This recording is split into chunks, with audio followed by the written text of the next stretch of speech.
Welcome back to the O Show, everything crypto every day. I am your host with the most, and I have a very special guest, and we're going to have another sexy conversation. I've got Dave. He is another crypto attorney. I know I've got all this legal government stuff for you guys, but realistically, it's so important because these guys know what they're talking about. If you guys don't know about Dave or what we're going to talk about, Dave's going to introduce himself, but we're going to talk about DAOs because DAOs are making the mainstream news. We saw that Constitution DAO thing pop up. We're seeing all these e-girl DAOs pop up, which, hey, I'm 100% here for it. But at the same time, there's a lot of implications, legal implications that go with this stuff, because at the end of the day, there's tokens that are associated with these. So Dave, if you want to go ahead and tell us a little bit about yourself and what you do in the crypto space. Yeah, well, thanks for having me. I'm super stoked and honored to be here. My name is Dave Rodman. I'm the managing partner at the Rodman Law Group. We are a cannabis and crypto firm in Denver, Colorado. My partner and I got our starts in cannabis law, and it's still our biggest practice area by a little bit, but it is a very close second to crypto and blockchain. And it's basically all that I do at this point. My entire practice is this. I've been doing it since 2016, and we kind of weathered the bear market and things picked up with DeFi summer, and it is all I do professionally. It's what I do way too much personally because I'm a true DeFi degen, and it's sort of, it kind of is eating they talk about software and then in crypto eating the world, what is certainly eating Dave Rodman's life. So it's a fascinating area to be a lawyer in. So, okay. So you went over from marijuana to crypto and you do both, which they actually, it's very interesting because when I'm going to be working with this blockchain group that's going to be asking for like help with pushing positive regulation. But a lot of those guys that lobbied for marijuana, they're now in crypto lobbying kind of for similar things. So it's very, very interesting space. But let's kind of do me a favor, explain to everybody what a DAO is, because I'm sure that you're a lot smarter than I am, and you'll probably explain it a little bit better than I. I am definitely not going to agree to that first part, but I will do my best to explain DAOs. I mean, so decentralized autonomous organizations. I mean, there was the original one, the DAO, that sort of blew up and gave us some of our only real guidance from the SEC on crypto. And you've kind of seen this kind of rebirth recently in the last year or so of the idea of people coming together through Web3 and sort of conglomerating for the purposes of a business purpose. And that is, there's sort of a wide range, at least as a claim, there's a wide range of business purposes. Most DAOs that I'm aware of have a venture component to them. They have some sort of focus on financial investments and stuff. And there are some that are service providing DAOs, and there are some that are nonprofit DAOs. But I think the overarching sort of principle behind them is that they are meritocracy based. It's a flat organizational structure, and it's sort of group decision making, and that's what I think everybody in the space would agree is what a DAO is.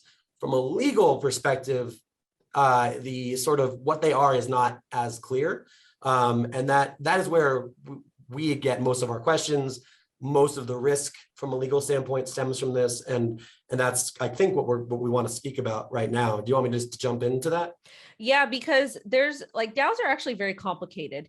And the reason being is that a lot of them, they come with tokens, and the SEC cannot seem to classify, they're seeming to have issues with all these tokens and what is a security, what's not a security. As far as I'm concerned, the only two cryptocurrencies that are not classified as securities are Bitcoin and Ethereum. But now with the Ripple/XRP case, if Ethereum may be considered as a security because they did host a sale. They did profit off of this. They were sold. So it makes it very, very interesting. And then I've had folks from different cryptocurrencies say, no, we're not a security because we didn't host a sale. And I'm like, okay, fine. But the SEC doesn't view it that way. But then there's the Howey test and where they talk, or the orange test where they talk about oranges. And I'm thinking to myself, I can eat an orange. This doesn't make any sense. But realistically, when you look at it, anything, like if you found value in this pen, I can literally be like, here, I'm going to give you this pen and you're going to do a service for me. So it's kind of like money. So this pen could be considered as a security. So it's all very confusing. I had to get that out. Yeah, no, it's, well, I would say it is definitely confusing. We are dealing with laws that were created in the 30s and 40s and like they have worked for a very long time. And yet you have to step back and just think that these laws are put in place to protect people. non-sophisticated people. That kind of was a response to the railroad scams of the 1920s. So at their core, they're important and they are protective, but they've become this kind of regulatory capture bar. And the idea behind a lot of crypto and Web3 is the democratization of finance. But I would actually say that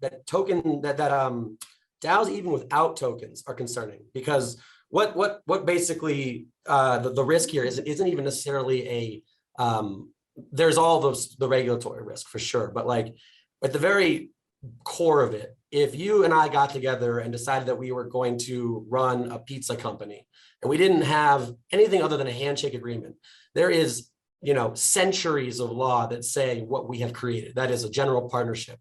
And for a long time, like that's just the way most businesses were done. And then you started to see a move towards corporations in the 1800s and acceleration in the early 20th century. And then Wyoming created the LLC in 1980. And there was a limited partnerships came around, I think in the 80s, maybe in the 70s. So it's all about liability. And so when you have a corporate form between you and you personally and your business, you limit your personal liability. So you and I have a pizza shop. We don't have a C Corp. We don't have an LLC. It's just a handshake. Hey, 50-50 ownership. Someone slips and falls at our pizza shop and our insurance isn't enough to cover it. And they sue us because of that. Our houses, our cars, anything we own is up for grabs if they win. That's the risk of a general partnership.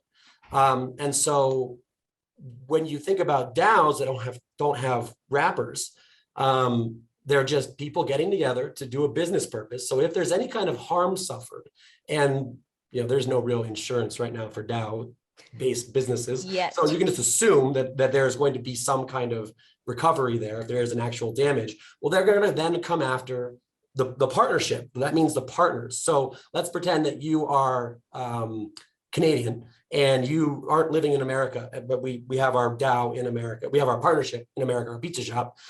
They can sue me personally and sue me for the entire amount. And then it's on me to go after you to make, to a fairly apportioned 50-50. And so with these, when you throw that into the DAO world, it's like, okay, maybe some people are sued anonymous. Maybe some people aren't. Maybe some people are in America and some people are in Japan. So you kind of massively overexpose everyone because all of their assets are at risk, but then you hyper-expose the people who are most likely to be associated and identified, and you put it on them, and they may not even know who some of the members are. And it's like, okay, see you, bye, you're never going to hear from me again. So that's the general partnership risk that we talk about. So people are like, well, then why don't you just wrap it? Well, okay, you can to an extent, but there are limits. Hold up. When you say wrap it, explain to us what that is. Are you referring to like wrapped Ethereum or wrapped Bitcoin, or is it something different? Oh, sorry. No. I mean like wrapped in a corporate form. Like in an LLC that's my crypto mind, because I'm like wrapped Ethereum, wrapped Bitcoin. What? Sorry.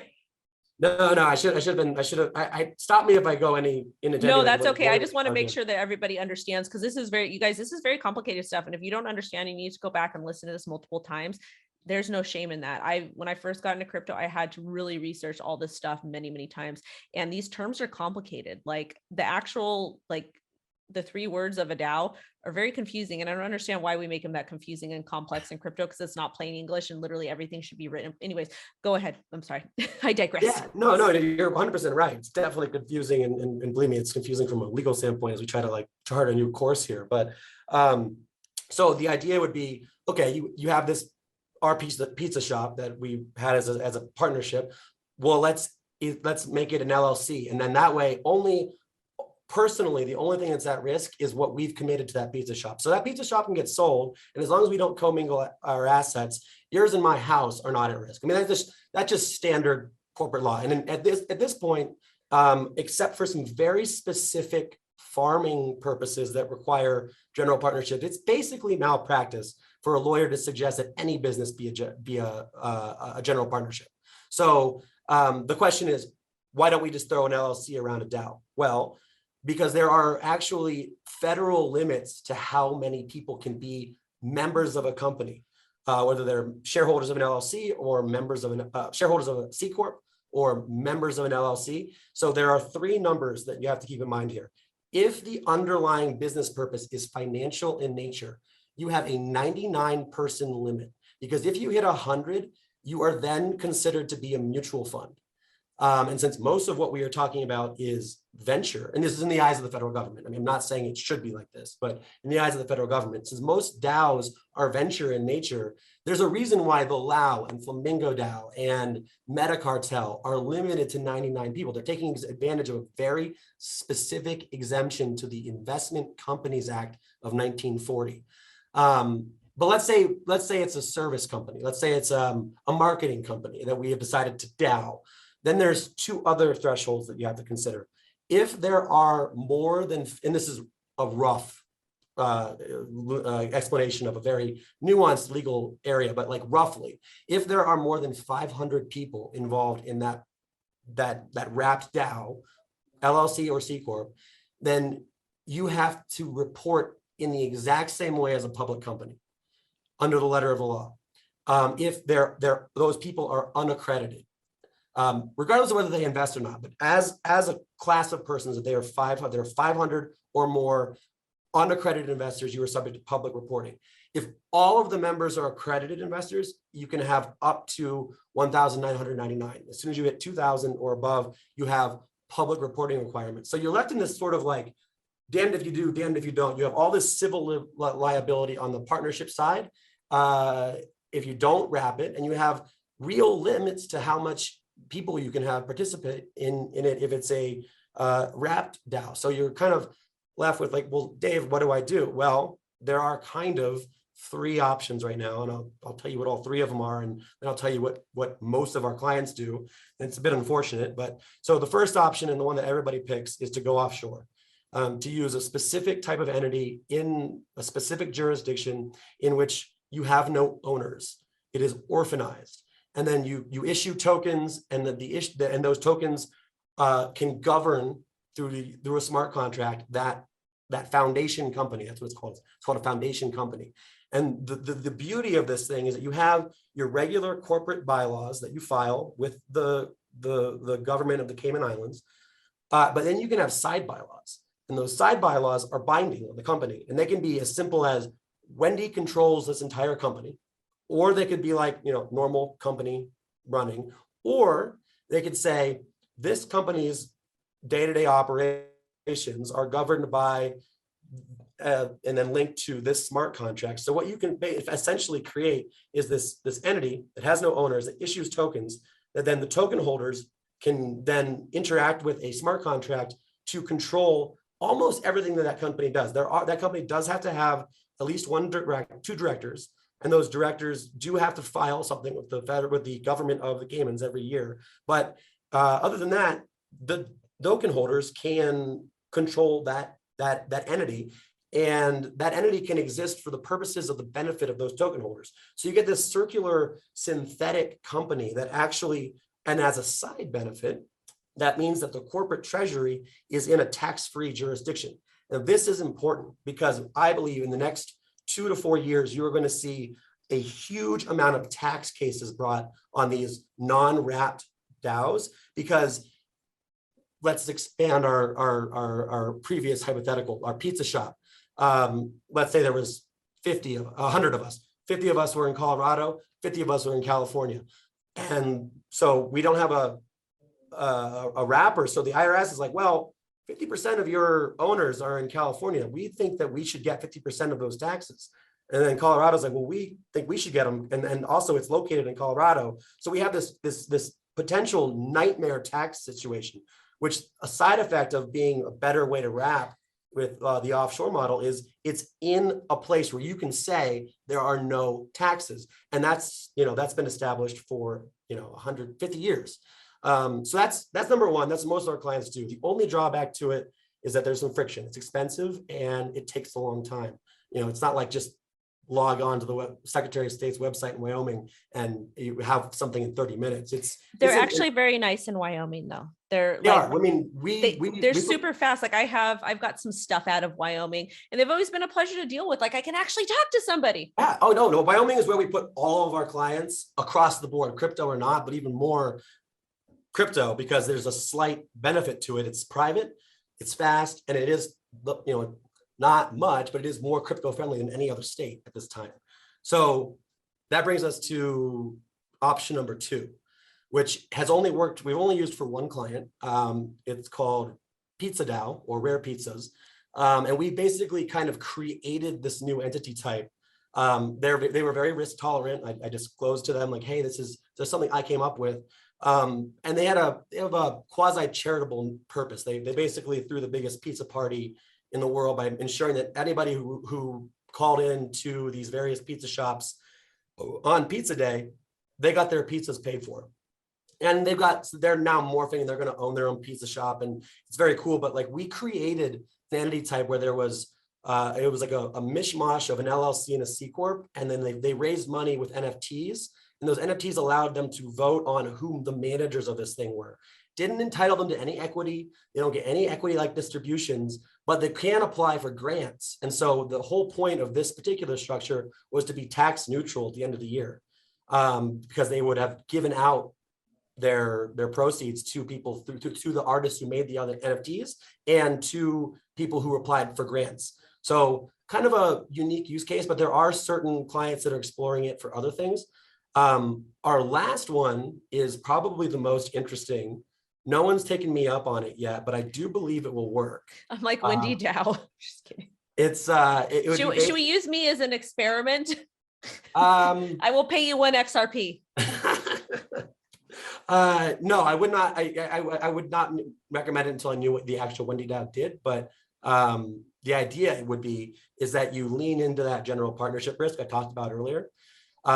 You make every single person who is a participant form their own LLC, and then that LLC, all it holds is the partnership tokens. So if there was that worst case scenario, the person who is sued at that time is that LLC, all of those people's LLCs, and the only thing that is there for recovery is the tokens. So it's like taking that corporate firewall and moving it out one ring, and then the only other caveat there is that no one can have more than 10%. But if you do this, you can lean into that. And there's actually good case law on this from something that people tried to do in the 90s and failed, and would, I think, be doable now with Web3.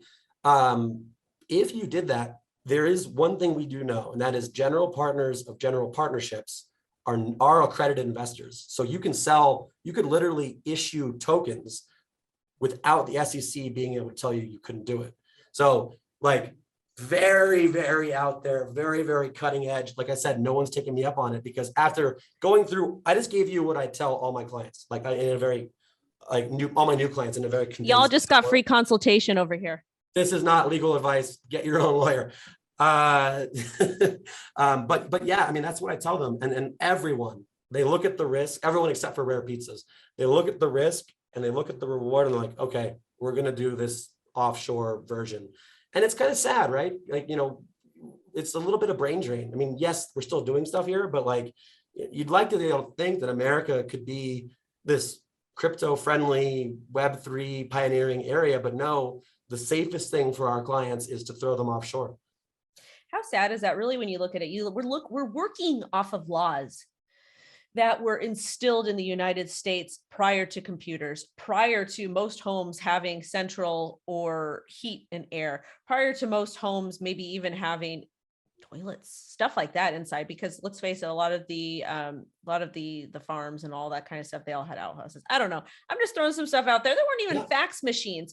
And the fact that the United States government is okay with these types of laws is kind of ridiculous to me. But at the same time, I mean, I always advocate for, and I talk about this because I think it's important to bring up, but it is so wild that we have these laws that are so old that are applied to today's technology, because it makes I understand attorneys and judges and people in the legal sector, they use old case law to determine things, but at the same time, they take into consideration, when was this, how does it apply to the current case? But generally, if you get a verdict for a particular case, and correct me if I'm wrong, they generally lean more towards that. And this is research that I've done myself, because I've won a couple small claim court cases on my own, utilizing old case law, which yay me with my business law 101 at community college. Well, But no, that's awesome. And yeah, I mean, this is another thing I tell my clients is that we, the law, are an inherently archaic institution. Everything is based on precedent. And so like we are rearward facing. And so that's the other thing about putting people offshore. Like otherwise, the people who are going to be interpreting this are like white men in their 60s who probably don't know much about tech, much less blockchain. I mean, there's obviously some exceptions. There are some judges out there. shout out to Tom. But that's who you're gonna, do you really want to be able to explain to them like, yeah, we're different, like we're on this blockchain and everybody can see everything, and like that's true. Like I'm not saying that's not true, but like a judge is gonna be like, okay, partnership, this has been around since the 1500s, 1300s. Corporate law has been around since the 1940s. Like they're gonna have a problem with it. And so I tell people this, short term, I started saying this in DeFi summer. And so short term is progressively getting shorter, but like short term, no pain, because we're still, the regulators are still catching up with this stuff. And I definitely believe Uniswap is going to be like a prime target of enforcement in like a year or two, not only for security stuff, but for Bank Secrecy Act stuff, which is way scarier. And that implicates the Patriot Act. You guys, make sure you pay your taxes, pay all of them, pay them best to your ability. Please report all of your decentralized addresses. That's not financial advice. I just, we do that over here because I'm not going to jail. That's all. Yeah. And right now, I mean, I will say the IRS is definitely taking into account best faith efforts. Like even they don't know what's going on. They're actually of all the alphabet soup agencies, they're probably the least up to date so far, but they're getting there. They are focused on this because they think there's a lot more money to be had than there actually is. I mean, there's a lot of money, but like the IRS, the government thinks there's way more to be there's had.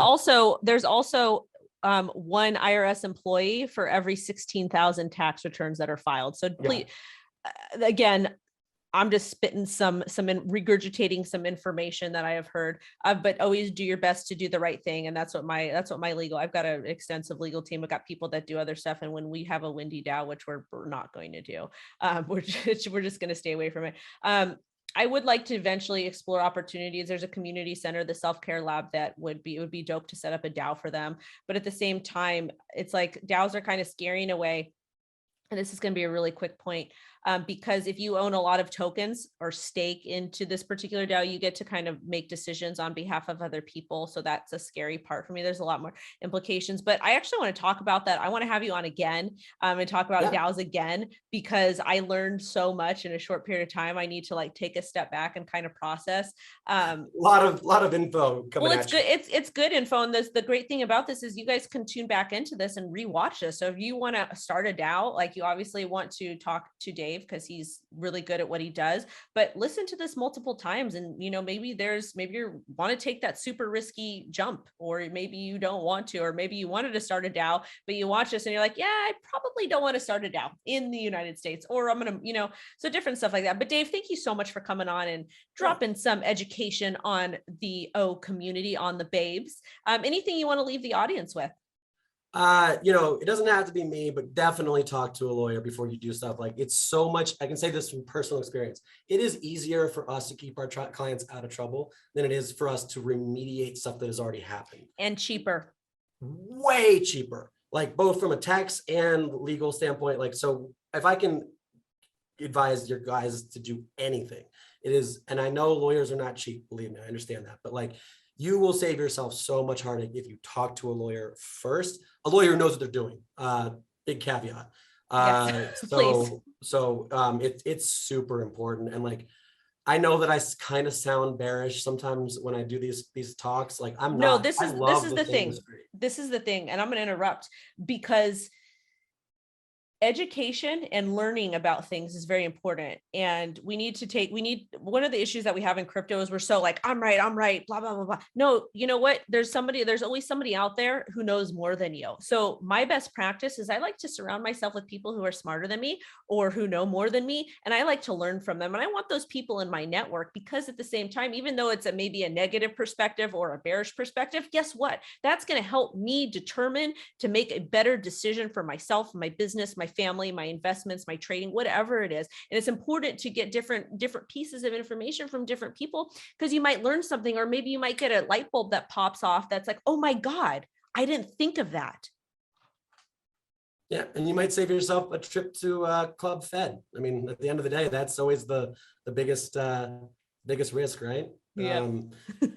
But yeah, I just, I love this industry to death. I want to see it survive and thrive, and to do that, is my job is to protect the founders of these projects in any way that I can. And any lawyer that does this will tell you the exact same thing. Awesome, Dave. Thank you so much for stopping by. Dave's links will be down below, so if you guys want to contact him for anything, please do so. And have a good rest of your day. Thanks. You too, Wendy.